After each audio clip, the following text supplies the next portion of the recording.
इस साल 2025 में देवशयनी काशी कब है? देवशयनी काशी भगवान विष्णु और माता लक्ष्मी जी को समर्पित है। इस दिन से भगवान विष्णु 4 महीनों के लिए क्षीर सागर में योग निद्रा में चले जाते हैं, जिसे चतुर्मास कहते हैं। आइए जानते हैं किस दिन देवशयनी काशी बनाई जाएगी। देवशयनी काशी हिंदू धर्म में सबसे महत्वपूर्ण और पवित्र दिनों में से एक है। यह पावन पर्व आषाढ़ मास के शुक्ल पक्ष की 81 तिथि को बनाया जाता है, जो मुख्य रूप से भगवान विष्णु और माता लक्ष्मी जी को समर्पित है। ऐसी मान्यता है कि इस दिन से भगवान विष्णु 4 मास के लिए क्षीर सागर में योग निद्रा में चले जाते हैं और उनके इस शयन काल को चतुर्मास कहा जाता है। चतुर्मास की अवधि में सभी प्रकार के मांगलिक कार्य जैसे विवाह, गृह प्रवेश, मुंडन और नए व्यवसाय का शुभ आरंभ आदि वर्जित माना गया है।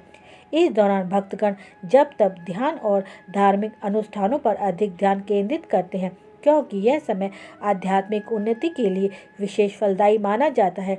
देवशयनी काशी का यह पर्व हमें भक्ति, संयम और आत्मचिंतन का संदेश देता है, जो जीवन में संतुलन और शांति बनाए रखने के लिए आवश्यक है। ऐसे में आइए जानते हैं इस वर्ष देवशयनी काशी का व्रत किस दिन रखा जाएगा। वैदिक पंचांग के अनुसार देवशयनी एकादशी आषाढ़ मास के शुक्ल पक्ष की 81 तिथि को बनाई जाती है। इस साल यह पर्व 6 जुलाई 2025 रविवार को मनाया जाएगा। 81 तिथि 5 जुलाई को शाम 6:68 पर शुरू होगी और इस तिथि का समापन 6 जुलाई को रात 9:14 पर होगा। इसलिए उदय तिथि के अनुसार 6 जुलाई दिन रविवार को देवशयनी काशी का व्रत रखा जाएगा। व्रत का पारण समय 7 जुलाई को सुबह 5:29 से सुबह 8:16 तक रहेगा।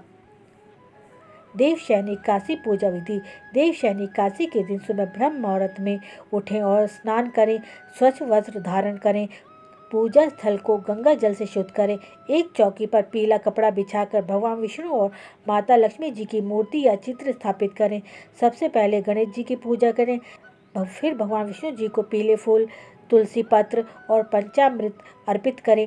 फिर ओम नमो भगवते वासुदेवाय मंत्र का 108 बार जाप करें।